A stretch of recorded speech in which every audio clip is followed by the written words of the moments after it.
Power star Pawan Singh के लमसम 5 से 10 गाना जो की बॉलीवुड हिंदी के भी जोन गाना बाड़े स और कोई को गाना भोजपुरी खातिर भी शूटिंग हो चुकल बाड़े स, रिकॉर्डिंग हो चुकल बाड़े स। सब गाना पे वर्क चल रहा बाटे। हो सकता कुछ गाना सावन में भी रिलीज होके, बाकी कुछ गाना जोन बा भैया सावन के बाद आप लोग के देखे के मिली। कल बीते रात पावर स्टार पवन सिंह का जलवा उत्तराखंड में देखने को मिला। जी हाँ दोस्तों, आप सभी पहले ये वीडियो देखिए।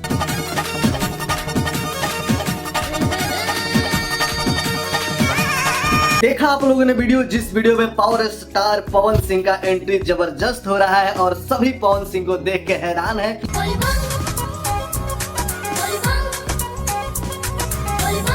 आ गई पावर स्टार पवन सिंह के पहल का 2025 के बोलबम के रिलीज डेट। जी हाँ भैया, आप लोग स्क्रीन पर तस्वीर देख रहे हैं। टी सीरीज हम भोजपुरी द्वारा, सोशल मीडिया द्वारा, यूट्यूब चैनल द्वारा हर जगह टीजर डाल दिया गया बा, जेमे पावर स्टार पवन सिंह के लुक बहुत ही अच्छा लाग रहा बाटे। जेमे पावर स्टार पवन सिंह जी अपना पत्नी के साथ नोक झोंक करत नजर आ रहा बड़े। श्वेता महरा, जिनके साथ कई गाने पावर स्टार पवन सिंह ने किया है, जिसमें बहुत ही फेमस गाना आटा के लोई जो गाना था, आप सभी को बता दूं उनका कल एंगेजमेंट था और वो उत्तराखंड के रहने वाली है, जहां पे power star Pawan Singh ji lollipop गाने पे भी ठुमका लगा रहे हैं। आप लोग वीडियो देखिए।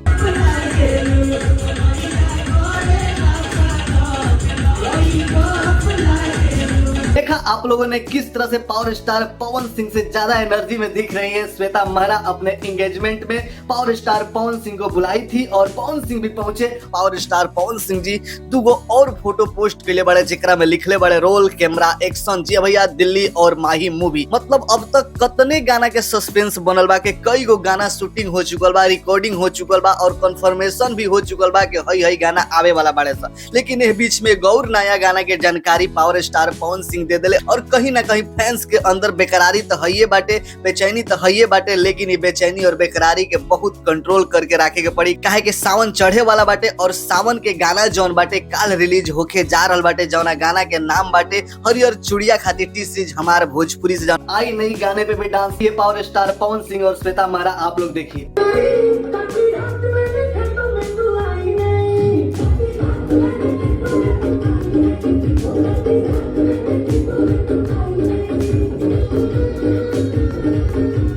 जी हाँ दोस्तों, आप लोगों ने देखा जहाँ पे पावर स्टार पवन सिंह शर्माते हुए नजर आ रहे हैं। श्वेता महरा जो उनकी हीरोइन है वो काफी एनर्जी में और पावर स्टार पवन सिंह के गाने पे जम के ठुमका लगा रही है।